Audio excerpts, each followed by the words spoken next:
అన్వేషణ వల్ల ఈ సమాజానికి ఎంతో కొంత ఉపయోగం జరిగింది. వాస్తవానికి బెట్టింగ్ యాప్స్ గురించి ఆయన చేసిన వీడియోల వల్ల ఎంతో అవేర్నెస్ కలిగింది. నువ్వేమో బజార్లు అమ్మడబడి క్రైస్తవులను పెడతావు, వాళ్ళు ఆరాధించే దేవుడిని పెడతావు, ముస్లింలు పెడతావు, వాళ్ళు ఆరాధించే దేవుడిని పెడతావు. నీ దేవుడి గురించి మాట్లాడు, నువ్వు నమ్మే గ్రంథాల గురించి మాట్లాడు, ప్రచారం చేయి, గొప్పగా తప్పులేదు. పక్కన వాళ్ళ గురించి, వాళ్ళ పక్కన వాళ్ళ లోపాలు వెతికి, పక్కన వాళ్ళ తప్పులు వెతికి వాళ్ళని కించపరిచి, వాళ్ళ దేవుళ్ళని కించపరిచి నీ దేవుడు గొప్ప అని చెప్పుకుంటున్నావు చూడు, అది తప్పు.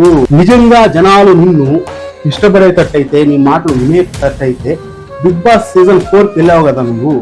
ఎన్ని రోజులు ఉన్నావు తల్లి నువ్వు? బిగ్ బాస్ సీజన్ 4కి వెళ్ళి ఎన్ని రోజులు ఉన్నావు? ఎన్ని రోజులు ఉంచారు జనాలు నిన్ను? గాంధీజీ బెల్లం కథ చెప్పింది. గాంధీజీ బెల్లం కథ చాలా అవసరం ఈ సమాజానికి. మీకు తెలుసా, ఇల్లు అలకంగానే పండగ కాదు, ముందుంది ముసళ్ళ పండగ అని. నిజాల స్వరం. కరాటే కళ్యాణికి చిన్నప్పుడు మా స్కూల్లో చెప్పిన ఒక స్టోరీ చెప్పాలి ఆమెకు బుద్ధి రావాలంటే. ఏంటంటే, 1 వేలు మనం ఎదుటి వైపు చూపిస్తే 4 వేలు మన వైపు చూపిస్తాయంట. దానికి ఎగ్జాంపుల్ గా మా టీచర్ ఏం చెప్పిందంటే గాంధీజీ బెల్లం కథ చెప్పింది. గాంధీజీ బెల్లం కథ చాలా అవసరం ఈ నేటి సమాజానికి. మీకు తెలిసే అవుతుంది, ఆ కథను నేను ఎక్స్ప్లెయిన్ చేయని అవసరం లేదు, షార్ట్ అండ్ స్వీట్ గా చెప్పేస్తాను. గాంధీజీ గారి ఆశ్రమానికి ఒక తల్లి తన కొడుకుని తీసుకుని వెళ్తుంది అనమాట. తీసుకెళ్లి గాంధీజీ గారికి చెప్తుంది, అయ్యా నా కొడుక్కి ఎక్కువగా తీపి తినే అలవాటు ఉంది, బెల్లం తినే అలవాటు ఉంది, అది మానేందుకు మీరేమన్నా ఉపదేశించండి అని చెప్పినప్పుడు ఆయన 1 వారం ఆగి రమ్మంటాడు ఆ మహిళని. మళ్ళీ 1 వారం ఆగిన తర్వాత వస్తే మళ్ళీ ఇంకో వారం ఆగి రమ్మంటాడు. మళ్ళీ ఇంకో వారం ఆగి వస్తే ఇంకో వారం ఆగి రమ్మంటారు. అలా 4 వారాలు ఆ మహిళని, ఆ బిడ్డని పంపించేసి మళ్ళీ ఇంకో వారం రండి, ఇంకో వారం రండి అని చెప్పి 5వ వారం వాళ్ళు వచ్చినప్పుడు ఆ బిడ్డకి ఏదో కొన్ని 4 మంచి మాటలు చెప్పి తీపి తినడం మంచిది కాదయా అని చెప్పి పంపించాలనుకుంటాడు. అప్పుడు ఆ తల్లి అడుగుతుంది గాంధీజీ గారిని, ఏం పెద్ద మనిషి చెప్పేదేదో 6 రోజులు చెప్పొచ్చు కదా, ఇలా 4 వారాల పాటు ఇల్లు తెప్పించుకున్నావయ్యా పెద్ద మనిషి అని అడిగితే అప్పుడు గాంధీజీ గారు చెప్పారంట, అమ్మా ఆ రోజు నేను నీకు చెప్పాలంటే బెల్లం తినే అలవాటు నీ కొడుకే కదమ్మా, నాకు కూడా ఉంది. ముందు నేను ఆ అలవాటుని మానుకొని పక్కన వాళ్ళకి ఉపదేశించాలి కదా. నేను ఆ అలవాటుని అలాగే కొనసాగిస్తూ పక్కన వాళ్ళకి మానేయమని ఎలా చెప్పాలమ్మా? నాకు ఎంత బుద్ధి తక్కువ ఉంటే తప్పితే అలా చెప్పగలను. ముందు నాకున్న ఆ అలవాటుని నేను మానేసి అప్పుడు పక్కన వాళ్ళకి చెప్పాలి కదా. నాకు ఆ అలవాటు మానేదానికి 4 వారాల సమయం పట్టింది. అందుకనమ్మా 5వ వారానికి నేను అలవాటుని పూర్తిగా మానేసి నీ బిడ్డకి ఆ అలవాటు మంచిది కాదని ఉపదేశించానమ్మా అని చెప్పాడనమాట. ఈ కథ నేను ఎందుకు చెప్తున్నా అంటే, కరాటే కళ్యాణి చేస్తున్న పని కూడా అదే. అన్వేష్ మీద ఏడిస్ వస్తుంది, హిందూ దేవీ దేవతలని అవమానపరచాడు. వాస్తవానికి అన్వేష్ అవమానపరచలేడు. ఆయన వాడిన భాష, ఆయన చెప్పిన ఎగ్జాంపుల్ కొంచెం పక్కదారిలో వెళ్ళిపోయింది. అంతగా తప్పితే ఆయన హిందువుల్ని అవమానించలేదు, హిందూ దేవుల్ని అవమానించలేదు. ఆయన చేసిన దానికి కూడా పొరపాటుకు కూడా ఆయన క్షమాపణలు చెప్పాడు. నేను ఒక హిందువులని కూడా ఆయన చెప్పాడు.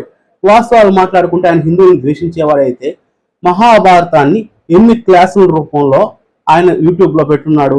మహాభారతం స్టోరీ మొత్తాన్ని కొన్ని వీడియోల రూపంలో యూట్యూబ్లో అప్లోడ్ చేశాడు. ఆయన నిజంగా హిందువుల పట్ల ఆయన ద్వేషం ఉండి, హిందూ దేవీ దేవతల పట్ల అతను ద్వేషం ఉండి, అవమానించాలనే భావన ఉంటే మహాభారతాన్ని ఇందుకు వీడియో తీసి యూట్యూబ్లో పెట్టాడు కదా. ఆలోచించండి ఒకసారి. ఇలా ఏం మాట్లాడుతుంది కదా అన్వేష్ గురించి అంత తప్పుగా, మరి ఏం చేస్తున్న పని ఏంది? నిద్ర లేస్తే క్రైస్తవుల గురించి తప్పుగా మాట్లాడుతుంది, క్రైస్తవులు ఆరాధించే దేవుడి గురించి తప్పుగా మాట్లాడుతుంది. నిద్ర లేస్తే ముస్లింల గురించి తప్పుగా మాట్లాడుతుంది, ముస్లింలు ఆరాధించే దేవుళ్ళ గురించి తప్పుగా మాట్లాడుతుంది. నువ్వు చేసేదేమో పనికి మాలిన పనులు, మళ్ళీ అయ్యే పనులు ఏరే వాడు చేస్తున్నాడని ఏడుస్తున్నావు. ఏమైనా మంచిదా? ముందు నువ్వు మారి గాంధీజీ గారి బెల్లం కథ నువ్వు చెవికి పట్టించుకొని, ఒంటికి పట్టించుకొని నువ్వు ఆచరించి పక్కన వాళ్ళని నిందించు. అందరికీ నమస్తే, జై శ్రీరామ్, భారత్ మాతాకి జై. ఇది గట్టిగా చెప్పాలి మనం, ఎందుకంటే మనం ఫైట్ చేస్తున్న ఒక వెధవ కోసం. ఈరోజు ఈ టైంలో మేము ఎక్కడున్నాం తెలుసా? Panjagutta police station. మీకు కనిపిస్తుందో లేదో వెనకాల పంజాగుట్ట పోలీస్ స్టేషన్. ఆయన మీకు తెలుసు కదా, మా అడ్వకేట్ గారు పోతిరెడ్డి కృష్ణకాంత్ గారు, మా దత్తు నా పిఏ. సో మేమందరం కలిసి ఈ టైంలో ఏం చేస్తున్నామంటే, ఒక వెధవ ఏదేదో మాట్లాడితే వాడి గురించి మనం ఎంత ఫైట్ చేస్తుంటే వాడికి ఇంకా సపోర్ట్ చేస్తున్న హిందువులు, సిగ్గులేని కొంతమంది సెక్యులర్ హిందువులకు బుద్ధి వచ్చేలా చేయాలి అంటే మనం ఇంకా గట్టిగా పనిచేయాలి, రాత్రి పగలు అని తేడా లేకుండా. వాడు ఇండియాకి ఎలా రాడో, ఎందుకు రాడో అన్ని విధాలుగా రప్పిద్దాం. పక్కాగా వాడిని రప్పించే వరకు నిద్రపోవద్దని ఒట్టు పెట్టుకున్నాం మా ఇద్దరం. అయితే కన్ఫామ్గా ఈరోజు ఇన్స్టాగ్రామ్ మళ్ళీ రివోక్ చేసినా ఏం జరిగినా సరే పక్కన పెడేస్తే మన కరాటే కళ్యాణి గారి అన్వేష్ గారి కాంట్రవర్సీ ఏంటంటే అన్వేష్ గారి మీద యుద్ధం ప్రకటించిందన్నమాట ఈ మేడం. ఎందుకని?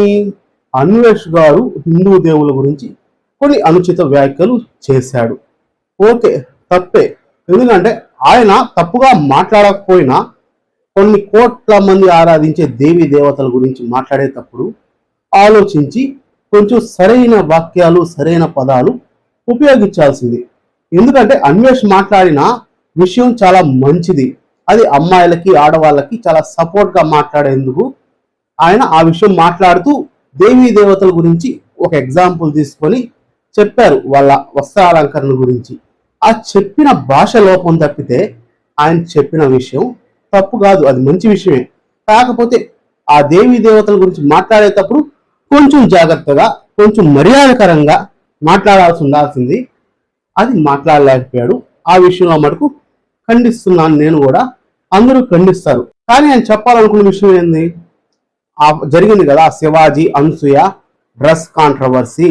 ఆ కాంట్రవర్సీలో అమ్మాయిలకు సపోర్ట్ చేస్తూ అబ్బాయిలు చేస్తున్న దారుణాలకి, మగాళ్ళు చేస్తున్న దారుణాలకి డ్రెస్ కారణం కాదు, వాళ్ళ మనసే కారణం, వాళ్ళ మానసిక స్థితే కారణం, వాళ్ళ బుద్ధే కారణం అని చెప్పే ఉద్దేశంలో అన్వేష్ ఆ ఎగ్జాంపుల్ తీసుకున్నాడు. తీసుకొని కొంచెం పొరపాటుగా ఆ ఎగ్జాంపుల్ సరిగా కన్వే చేయలేకపోయాడు. అది తప్పితే ఆయన నిజంగా అంత పెద్ద తప్పేంచలేదు. నిజంగా అంత పెద్ద తప్పు చేశారని హిందువులు భావించుంటే ఆయనకి అన్ని కోట్ల మంది ఫాలోవర్స్ ఇంకా ఎందుకున్నారు? ఎక్కువ మంది హిందువులే ఆయనకి ఫాలోవర్స్ గా ఉన్నారు. చెప్తుంటారు 4 లక్షల మంది ఫాలోవర్స్ అతన్ని అన్సబ్స్క్రైబ్ చేశారు, అన్ఫాలో చేశారని. 4 లక్షల మంది చేసినా కూడా ఇప్పటికీ ఆయనకి ఫాలోయింగ్ ఎంత ఉంది? కొన్ని కోట్ల మంది ఉన్నారు. ఆ యూట్యూబ్ అకౌంట్లో కొన్ని కోట్ల మంది సబ్స్క్రైబర్స్ ఇంకా యాక్టివ్గానే ఉన్నారు. ఆయన నిజంగానే తప్పు చేశాడని వీళ్ళందరూ భావించుంటే అందరూ డియాక్టివేట్ అయిపోవాలి కదా. ఎందుకు అవ్వలేదు ఒకసారి ఆలోచించండి. సరే, ఇన్ని మాట్లాడుతున్న కరాటే కళ్యాణి ఫేస్బుక్, ఆ యూట్యూబ్లో అయితే ఆమెకు ఏమీ లేదు, పక్కన పెట్టి నాకు అసలు 2-3 సబ్స్క్రైబర్స్ ఉన్నారో కూడా తెలియదు. యూట్యూబ్లో ఆమె యాక్టివ్ ఉండదు, పక్కన దోసేయండి. ఫేస్బుక్ మాట్లాడుకున్నాం, ఆమెకున్న ఫాలోవర్స్ ఎంతమంది? 96,000, అంటే వేలల్లో ఉన్నారు. అన్వేష్కున్న ఫాలోవర్స్ ఎంతమంది? కోట్లలో ఉన్నారు. దీన్ని బట్టే మనకు అర్థమవుతుంది కదా, అన్వేష్కి సపోర్ట్ చేసే వాళ్ళు ఎక్కువ మందా, కళ్యాణికి సపోర్ట్ చేసే వాళ్ళు ఎక్కువ మందా? ఇప్పుడు మీరు జాగ్రత్తగా వినండి బత్తాయిలు. ఈ 2 చేతులు నా 2 ఇన్స్టాగ్రామ్స్ అనమాట, ఈ 2 కాళ్ళు నా 2 యూట్యూబ్ ఛానల్ అనమాట, నా బాడీ ఏదైతే ఉందో ఫేస్బుక్ అనమాట. ఈ 5ని నడిపించేది తెలివైన బుర్ర. ఎంతమంది కుక్కల్ని నిద్ర లేకుండా చేస్తున్నానే బత్తాయిల్ని, ఆ బుర్ర. చిన్నప్పుడు స్కూల్లో ఒక సామెత ఉండేదన్నమాట, ఇల్లు అలకంగానే పండగ కాదు, ముందుంది ముసళ్ళ పండగ అని. ఆ సామెత గుర్తొచ్చింది నాకు మన కరాటే కళ్యాణి గారు, అన్వేష్ గారి సంఘటనలో, వాళ్ళ కాంట్రవర్సీలో. ఆ మేడం ఏదో ఇన్స్టాగ్రామ్ ఆమె బ్లాక్ చేపించినట్టు, రేపు యూట్యూబ్ బ్లాక్ చేపిస్తాను, ఫేస్బుక్ బ్లాక్ చేపిస్తాను, అన్వేష్ సోషల్ మీడియా మొత్తం బ్లాక్ చేపిస్తానని చాలా గొప్పలకు పోయింది. కానీ పొద్దున ఇన్స్టాగ్రామ్ బ్లాక్ అయితే సాయంకాలం మళ్ళీ రీయాక్టివేట్ అయింది విత్ 1.3 మిలియన్ ఫాలోవర్స్. అంటే అర్థమైందంటే అది చేసింది కరాటే కళ్యాణి కాదు. కానీ ఆమె ఏంటంటే లేని గొప్పల్ని తన గొప్పలుగా చెప్పుకొని హెచ్చులకు పోయింది అనమాట. అందుకే అంటారు ఇల్లు అలకంగానే పండగ కాదు, ముందుంది ముసళ్ళ పండగ అని. ఆ సామెత దీనికి బాగా యాప్ట్ అవుతుంది అనమాట. ఓ పక్కన సినిమాలు తగ్గినాయి మీకు? తగ్గలేదు, తగ్గించుకున్నా. మీరు తగ్గించుకున్నారా? బయట చర్చే క్యారెక్టర్లు మానేశాను. బయట చర్చే క్యారెక్టర్లు నేను అవేగా చేసింది ముందు.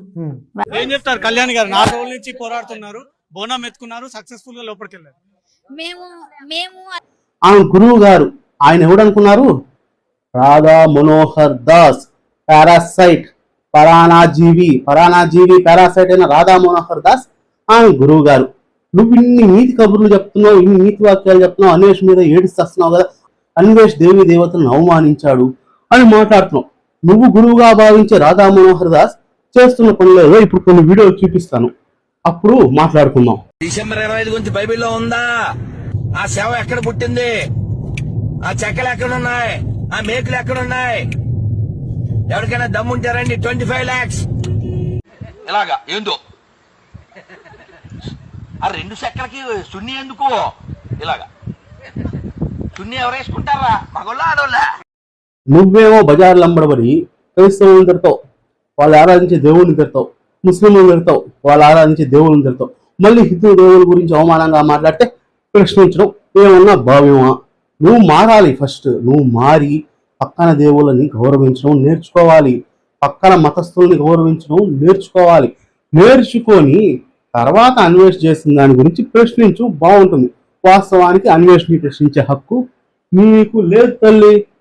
లేస్తే నువ్వు చేసే పని మాని నువ్వు నీ భక్తి గురించి మాట్లాడు, నీ దేవుడి గురించి మాట్లాడు, నువ్వు నమ్మే గ్రంథాల గురించి మాట్లాడు, ప్రచారం చేయి గొప్పగా, తప్పులేదు. పక్కన వాళ్ళ గురించి, వాళ్ళ పక్కన వాళ్ళ లోపాలు వెతికి, పక్కన వాళ్ళ తప్పులు వెతికి, వాళ్ళని కించపరిచి, వాళ్ళ దేవుళ్ళని కించపరిచి నీ దేవుడు గొప్ప అని చెప్పుకుంటున్నావు చూడు, అది తప్పు. అది ఆలోచించు. అన్వేషణ మీద పడి వస్తున్నావు. అన్వేషణ వల్ల ఈ సమాజానికి ఎంతో కొంత ఉపయోగం జరిగింది. వాస్తవానికి బెట్టింగ్ యాప్స్ గురించి ఆయన చేసిన వీడియోల వల్ల ఎంతో అవేర్నెస్ కలిగింది యూత్ లో. ఎంతో మంది సెలబ్రిటీలు భయపడి వచ్చారు బెట్టింగ్ యాప్స్ ప్రమోట్ చేయడానికి. చాలా మంది యూత్ జీవితాలు బాగుపడేందుకు ఆయన ఒక్కడే నిలిచి బెట్టింగ్ యాప్స్ వ్యతిరేకంగా చాలా వీడియోస్ చేసి ప్రమోట్ చేశాడు. బెట్టింగ్ యాప్స్ వ్యతిరేకంగా అన్వేష్ అంత గొప్ప పని చేశాడు, సమాజానికి ఉపయోగకరమైన పని చేశాడు. నువ్వేం చేసినావు సమాజానికి ఉపయోగకరమైన పని? ఒక్కటి చెప్పు. దుష్టులను శిక్షించి పాపులను రక్షించాలి. అవునా? మీ జీసస్ రక్తాన్ని చిందించాడు, మా జీసస్ పాపుల కోసం అని మీరే చెప్పారు. అది నిజమే. ఎప్పుడు? సిలువ వేసినప్పుడు కదా. సిలువ వేసినప్పుడు ఆయనని శిక్షించారు. మీరందరూ కూడా పాపం చాలా బాధపడ్డారు. ఆ సిలువ వేసినప్పుడు ఆయన రక్తం చిందించాడు. ఆ తర్వాత ఆయన పాపులను అంటే రక్షించడం కోసం దుష్టులను శిక్షించాడు అన్నారు కదా. ఎవరిని శిక్షించాడు? నిజంగా జనాలు నిన్ను ఇష్టపడేటట్టయితే, నీ మాటలు వినేటట్టయితే బిగ్ బాస్ సీజన్ 4కి వెళ్ళావు కదా. నువ్వు ఎన్ని రోజులు ఉన్నావు తల్లి? నువ్వు బిగ్ బాస్ సీజన్ 4కి వెళ్ళి ఎన్ని రోజులు ఉన్నావు? ఎన్ని రోజులు ఉంచారు జనాలు నిన్ను? 2వ వారానికి ఎలిమినేట్ చేసి బయటకు పంపించారు. జనాలకి నువ్వు నచ్చవు, నీ మాటలు నచ్చవు. ఎందుకంటే జనాలు చాలా తెలివైన వాళ్ళు, వాళ్ళకి అన్నీ తెలుసు, అన్నీ గమనిస్తారు. మీరు చేస్తున్నది ఒకటి, మీ మనసులో ఉన్నది ఒకటని వాళ్ళకు తెలుసు. మీరు ఏ ప్రయోజనాల కోసం ఈ మతాన్ని అడ్డం పెట్టుకొని, ఒక ధర్మాన్ని అడ్డం పెట్టుకొని ఆకృత్యాలు చేస్తున్నారు జనాలు చూస్తున్నారు. హిందూ యువత అంత తెలివి తక్కువ ఏం కాదు. అందుకే బిగ్ బాస్ లో నిన్ను 2 వారాలు కూడా ఉంచకుండా 2వ వారమే నామినేట్ చేసి ఎలిమినేట్ చేసి బయటకు దోసేశారు. అది ఆలోచించు. నీకున్న ఫేస్బుక్ ఫాలోవర్స్, నీకున్న ఇన్స్టాగ్రామ్ ఫాలోవర్స్, అన్వేషకున్న ఫాలోవర్స్ ఎంతమంది? అన్వేషకున్న యూట్యూబ్ సబ్స్క్రైబర్స్ ఎంతమంది? మీకున్న సబ్స్క్రైబర్స్ ఎంతమంది? నిన్ను ఎంతమంది ఫాలో చేస్తున్నారు? అన్వేషణ ఎంతమంది ఫాలో చేస్తున్నారు? అవి గమనించి ఎవరు మంచోళ్ళో ఎవరు చెడ్డోళ్ళో మాట్లాడమ్మా, బాగుంటుంది. అన్వేష చేసిన తప్పైతే నువ్వు ఇతరుల దేవుళ్ళ పట్ల, ఇతర మతాల పట్ల, ఇతర మతస్థుల పట్ల నువ్వు చేస్తుంది కూడా తప్పే కదా. నీ తప్పును ఖండించాలా, ఖండించకూడదా చెప్పు? అంటే అధికారం మీదైనప్పుడు, పాలన మీదైనప్పుడు మీరు ఏమైనా చేయొచ్చు, ఏమన్నా మాట్లాడచ్చు. వాళ్ళైతే మాట్లాడకూడదు. వ్యక్తులు మీరు చేసే అరాచకాలన్నీ చూస్తూ గమ్ముగా సైలెంట్గా ఉండాలి. అంతే కదా.